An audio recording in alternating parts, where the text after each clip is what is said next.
As some of you guys might know, I have a big problem with cooking in that I don't know how to do it and I don't do it, and therefore I basically live off takeaways and have been for the last few years. But because I care about living a healthier, happier, more productive life and ultimately want to become a Gymshark athlete one day, I've decided that I need to take cooking into my own hands and stop living off takeaway. That's why in this video, I want to introduce you to my brand new Skillshare class called How to Cook Productively, where a friend of mine who's good at cooking productively taught me how to cook. It's now available on Skillshare, link in the video description. Thank you Skillshare for sponsoring this particular video. If you sign up to Skillshare for the free trial, you can watch the class, and then once you finish with the class, you can check out hundreds, thousands of other classes on Skillshare. I've got like 8 of them on Skillshare now, so you can definitely watch like 20+ hours of content of me teaching you stuff. But crucially, in this particular class, it is someone else teaching me how to cook productively. So in the class, we talk about, the 80-20 of what are the things you should have in your kitchen in terms of equipment. We talk about the 80-20 of what's the stuff that you should have in your pantry at all times.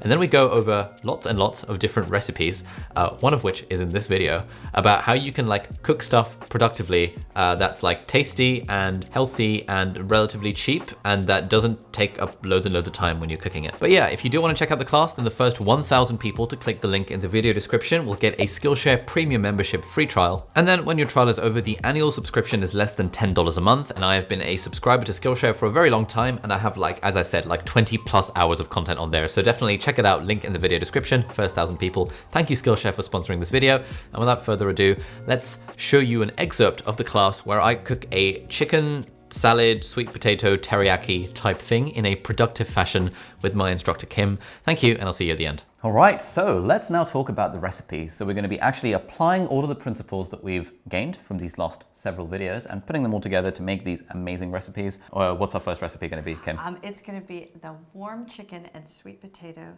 teriyaki salad. Let's do it. Describes the main ingredients. Okay, so first of all, we want to start off with your bowl. I think I mentioned earlier that if I can find something in the grocery store that is pre-chopped that I use a lot, then I will buy it. So in this instance, that's sweet potato, and I cook a lot with sweet potato. It's very nutritious. It's quite delicious. Not many people dislike it, so you can do some really great things with it. So we're gonna prep our sweet potato first and foremost. With that in mind, I have bought sweet potato and butternut squash mix. You can get just butternut squash if you prefer, or you can get a mix, or you can just buy regular sweet potatoes and dice them up yourself. But for efficiency, we're going to do that. So we're going to open these up and put them into the bowl. There we go. Okay. Now we're going to use our fancy oil that I was telling you about earlier. Okay. And what you want to do is we're going to use about 4 tablespoons in there. Let me get my... All right, how do I measure a tablespoon? Do we have an official measurer of tablespoons? We have it. Again, just so you can really start eyeballing it. But that's a... That's a tablespoon? Yeah, it's a tablespoon. So 15 mils in a tablespoon? Yeah. Fine. There you go. Excellent. Okay. So, I've done that. And now we're going to want to season it with our kosher salt. So again, because it doesn't need to be precise, you just want to give it a goodly amount. A little bit more. A little bit more. That's it. Good. There, perfect. Okay. Right. And now we need our wood spoon. And go ahead and you're going to want to stir that up. Now what we're doing is we're going to roast these while we cook the chicken. So we're going to pop these in the oven so that they can be cooking while you are cooking and preparing the chicken. Nice. That's it. Okay. Efficiency.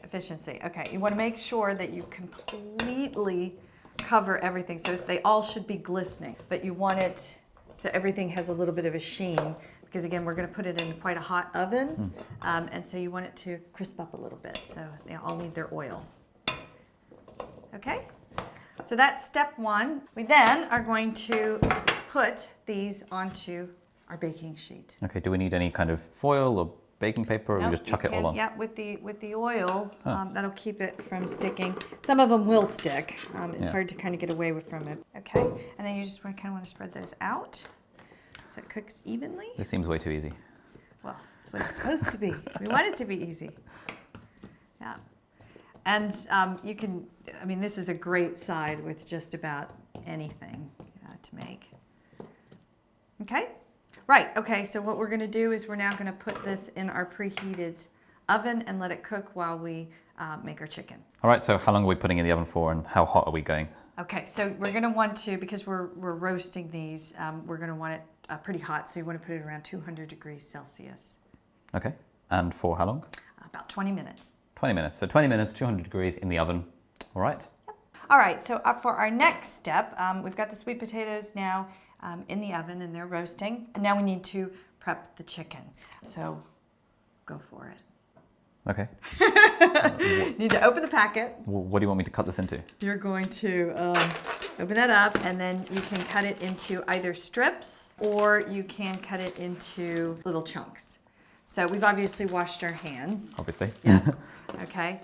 Okay. So take that and then stick that down. Okay, so you're saying I can just cut it into chunks? Just cut it, yeah. See how easy that is? Well, just like this? Just like that. Is that it? That's it. Oh. You don't have to be more sophisticated. Whatever gets the job done is what's important. So you can make it, like I said, as small of chunks as you want or larger strips. You do want to have them as even as you can, simply because you're obviously going to want to let them cook evenly. So this recipe calls for 4 to 5 chicken breasts, boned and skinned. Another quick tip is if you have frozen chicken breasts and you want to use a knife, if you semi-defrost it, but it's still a little bit frozen, that makes it a lot easier to dice and chop. Very good. Excellent. So how was it? Yeah, it felt good. Yeah? Pretty quick. Pretty quick. Okay. Right. Okay. So yeah, let's wash hands. So as soon as you touch the chicken and obviously operate with the chicken, you then want to immediately wash your hands and dispose of any container. Okay, so now we've diced up our chicken and we're going to put it in our pan and we are going to use our Carotino oil and you're going to want to have about 2 tablespoons worth in there. And then we're going to put the chicken into that and then we're going to go ahead and cook it on our hob.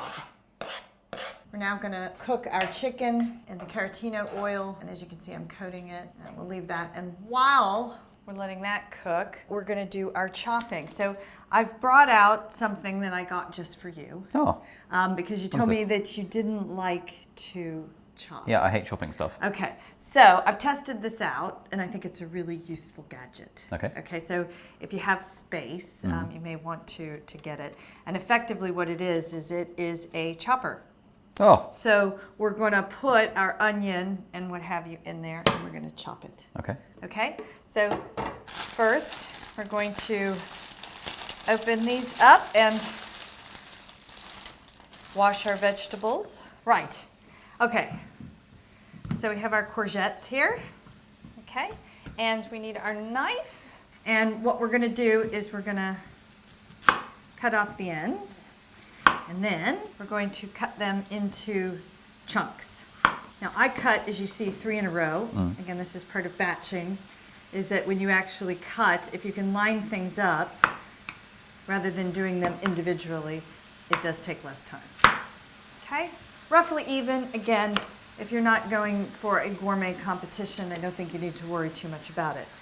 Then you use this wonderful gadget, and what I'm going to ask you to do is put one of those in there, and then smash your hand down on the soft bit. Okay, so we've got it in there. Now look. Whoa! Isn't that cool? It dices it. It dices it. Incredible, Yep. so I'm doing it to all of them. Yep. And can I do more than one at a time? You could do as many as you want. See, there is efficiency in motion. Mate. Isn't that great? Hey. Oh, sick. And it's fun. This is really fun, yeah.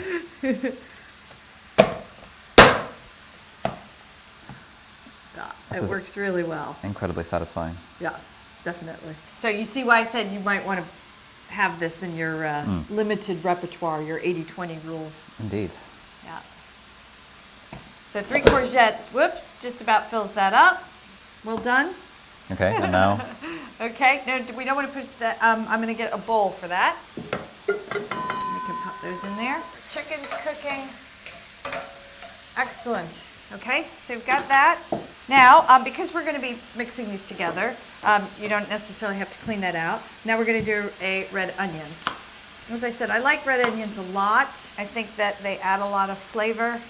And that was one of those things I didn't realize until I inventoried the kinds of recipes I was being attracted to. But actually, a lot of them are with this. So we just cut it into half. Yep. Okay? Oh, yes. Go for it. That's it. Yep. So now we have it. Oh my gosh, we have a diced red onion. Look how quick that was. Incredible. Yeah. It's one of these genius inventions. This has changed my life. Yeah, definitely.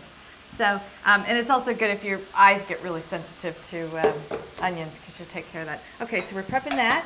And now we just need to let the chicken cook just a little bit longer. Okay. How long do we normally cook chicken for in total?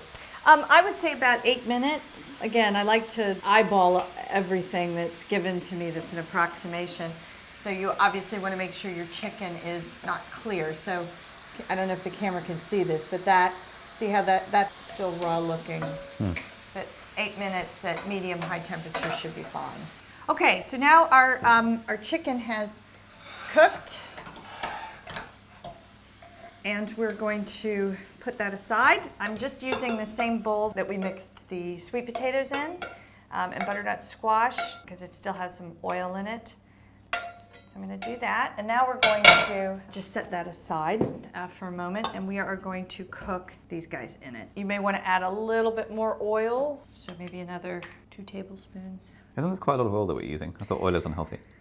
It is. You don't want to use too much. This recipe does use quite a bit, but again, that's why I use the healthier stuff where I can. So you mix that up. Great. And now we're going to move this over to the hob. Okay. Okay, so we're going to want to stir frequently with this while it cooks. Get everything covered with the oil. And it should be about another 8 minutes. So everything gets nice and tender. We're going to add the garlic as well. So chopped garlic. Yep. You can buy this frozen, and it's wonderful, and then you don't have to chop it yourself. So you're going to want to add about 2 teaspoons of this. And that's just going straight into the hob? And that goes straight into the hob. Okay. Yep. You can cook it from frozen. Just get a little bit more of that. There we go. How many portion servings have we got? Well, I tend to, because I batch, and I don't serve it up. So I just have like one big Tupperware thing, which is up behind you. Okay. And I just dump it in there, and then I scoop it, for each serving. Okay, yeah, that seems reasonable. Then we can how long does it last for? How many days? Yeah. I would say you'd get a good 3 meals out of that. 3 meals as in 3 days, or 3 meals as in 1.5 days? Well, if you had it, say, for dinner or for lunch every day, it would be 3 days. Oh, okay, cool. So if you had it twice a day. So chicken in the fridge is fine for 3 days? Yes, absolutely. Okay, yeah. cool. I would say probably 2 to 4 days is a typical range. And you've got to balance making how much you eat. So how do you know when that's fully cooked? Is it just an eyeball thing? Yeah, it's an eyeball thing. And I guess if you undercook it, it doesn't actually matter that much. Exactly. I mean, again, other than your chicken, those kinds of things, it's more important that you know exactly if it's done, and there are obviously tests, and we can talk about what those tests are, but for the most part, it's not going to be bad. What you can probably do is just take a piece out and, try it and see what you think. But yeah, I started to see a little bit of browning going on with the courgettes there. So I know that's getting to the point that I want it to be at. And then what we're going to do is we're going to add the chicken back in. Should we do that now? Yep. We're ready? Yep. Go for it. There's some juices and such in there, which is good. Okay. Thank you. There. Yep, you're going to stir that up. Okay, the next thing we're going to do is our teriyaki sauce. Okay. And we're going to want to use about 3/4 of a cup. And again, this is not one of those ingredients that you need to be super precise with. So if you just have a cup and you just put it, everything less but a quarter full, you'll be fine. Okay. You want to pop that? So that it's just going straight in. Just dump it in there. Okay. All right. Very good.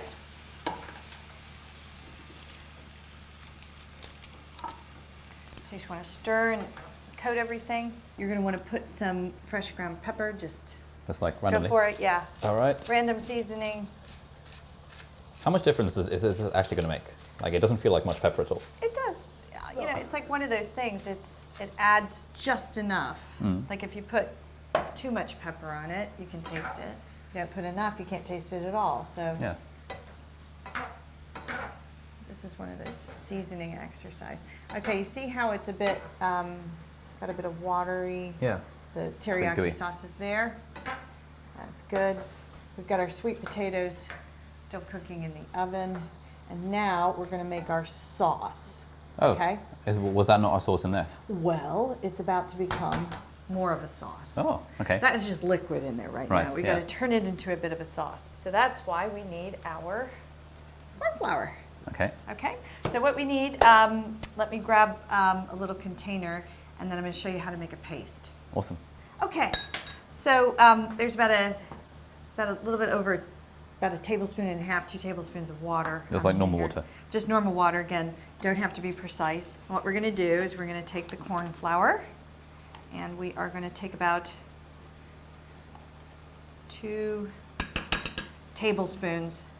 Again, we don't have to be precise here with that. That's not a tablespoon, is it? It's a little bit less than Okay. it, but I had a big scoop. Ah, fine. A big scoop of it. You're welcome to measure this out precisely, but like I said, it's not, It doesn't really matter. doesn't really matter. Cool.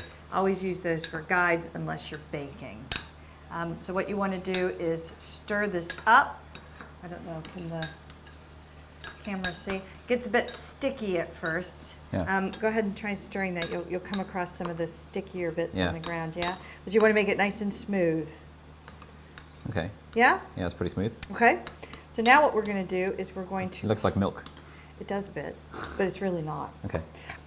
So we're going to dump that into our chicken mixture. There you go. Okay. Now if you want to stir that.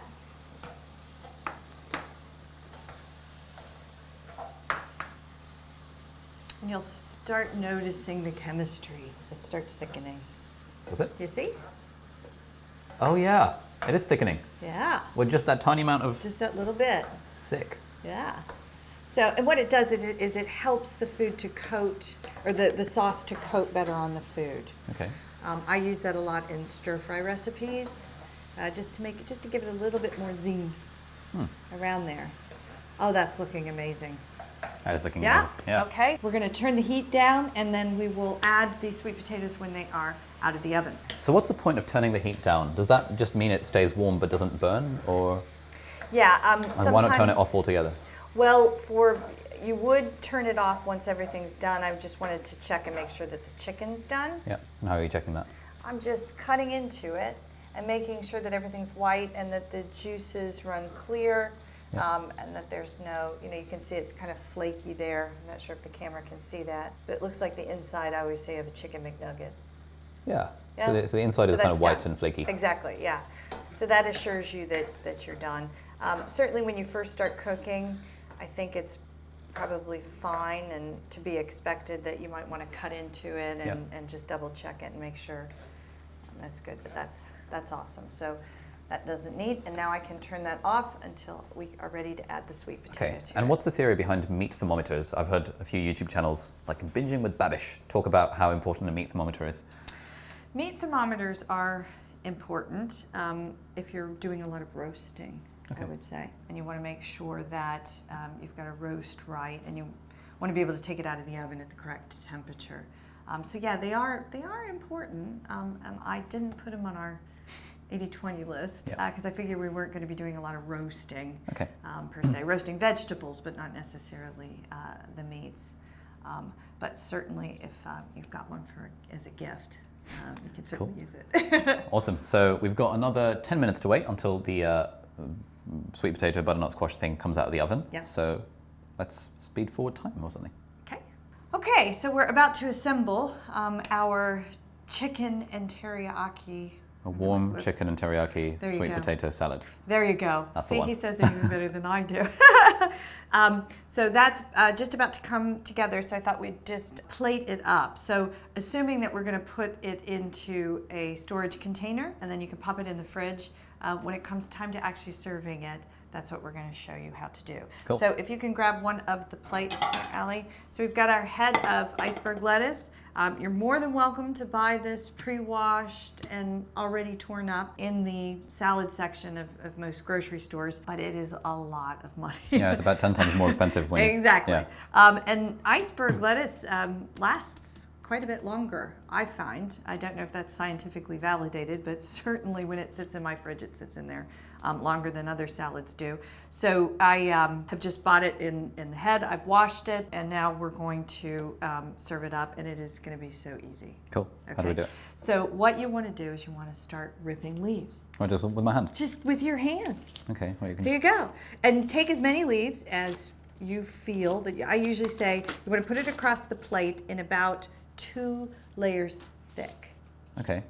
Okay? But obviously, if you love iceberg and you love lettuce, go for it. However you fancy it. Really. Oh, so we do 1 layer at a time, do we? Well, you can. Okay. There really is So I could no... just chuck this like yeah, that. exactly. Now, my only additional comment with that please. is that you might want to tear it up a little bit, Okay. just to make it easier for you to eat. Okay. Now, if you're taking this to work, the meal actually can be served cold. It's absolutely fabulous cold.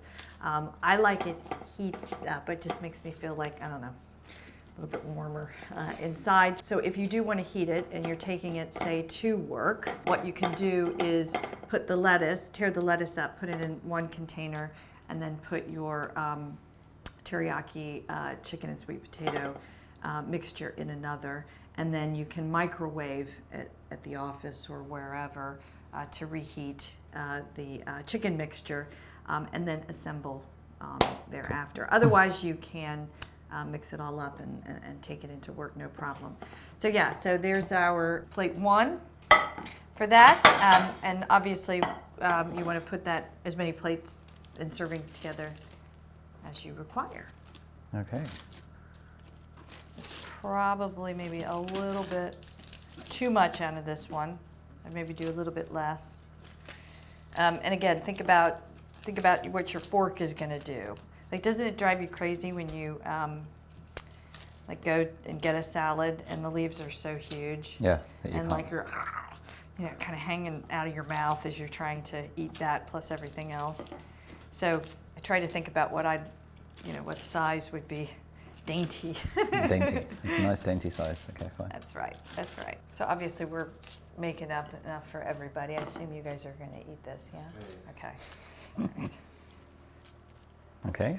Got another Yep. one? Yep. There we go. First, we're going to want to mix everything together. So if I get that, you can see how they're just slightly browning. More so the sweet potato will brown more so than the butternut squash that's mixed in there. We're going to pop that all in to the mixture.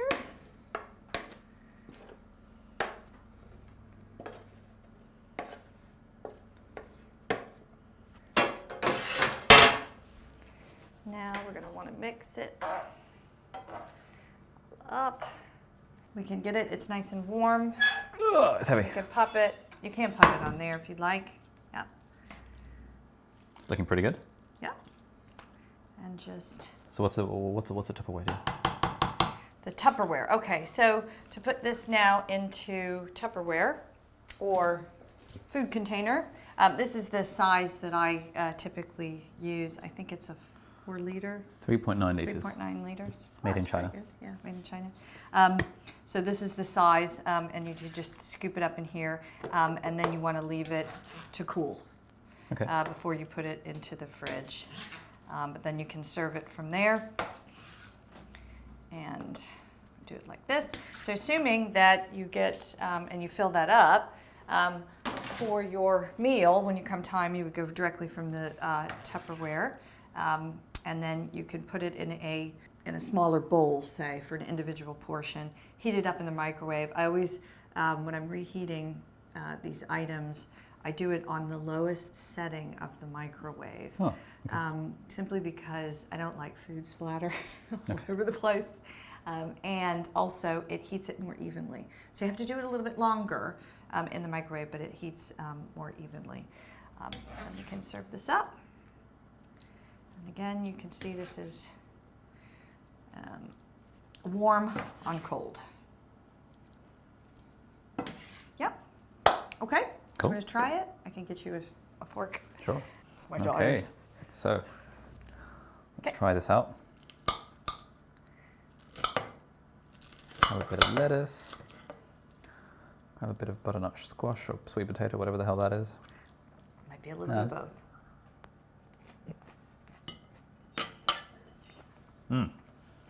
Very good. Yeah? Yeah? Very tasty. And it's quite simple. Again, most of the ingredients we ended up cooking in the pan all together, so the cleanup isn't that extensive. Yeah, and it's good. And like I said, it's just as good cold. Amazing. And this is like 4, 5, 6 servings of it? Absolutely. Again, it depends on your portion size, you know, and how much you can, but that should last you at least 3 meals. Perfect. All right, so that was the warm chicken teriyaki and sweet potato and butternut squash salad. Thanks for watching, and we'll see you in the next video. All right, so I hope you enjoyed that video of me cooking this warm chicken salad teriyaki sweet potato thing. I need to get better at cooking, and so I've started using the lessons that Kim taught me that day that we've talked about in the Skillshare class, again, link in the video description. I've started using those lessons to cook a little bit more, and I want to make it more a part of my life. So you're going to be seeing more cooking related stuff in my day in the life vlogs, I'm sure. So thank you for watching, and if you want to see an example of what my day in the life vlogs look like, there's a little playlist for you right over here. Thanks, and I'll see you later. Bye-bye.